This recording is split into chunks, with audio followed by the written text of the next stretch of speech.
आप सुन रहे हैं पीएस म्यूजिक पेंड्रा। प्रिय मित्रों, हमारे YouTube चैनल को लाइक शेयर सब्सक्राइब जरूर करें।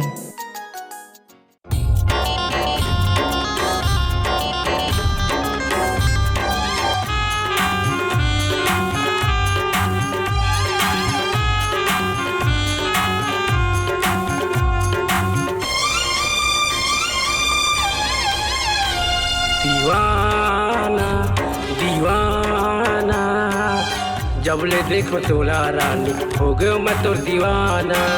जबले देखो तोला रानी हो गयो मैं तोर दीवाना।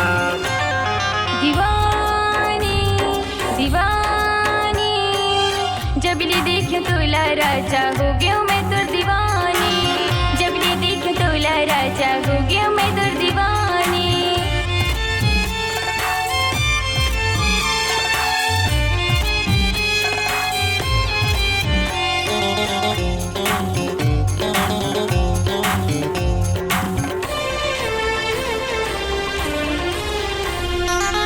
कैसे बतावा तोला हो गयो दिल दीवाना रे। तोर बिना सुनना लागे ए बैरी जवाना रे।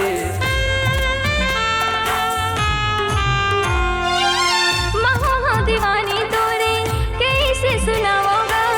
मोरे दिल में तही बसे है कैसे दिखाऊंगा। मोरे दिल में तही बसे है कैसे दिखाऊंगा। दीवाना दीवाना जबले देखो तोला रानी हो गयो मैं तोर दीवाना। जबले देखो तोला रानी हो गयो मैं तोर दीवाना।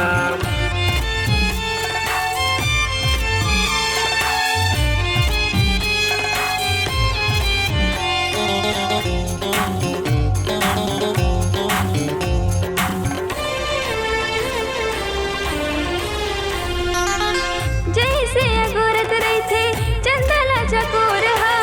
डोली लेके आजा राजा आगे नामा मोरगा।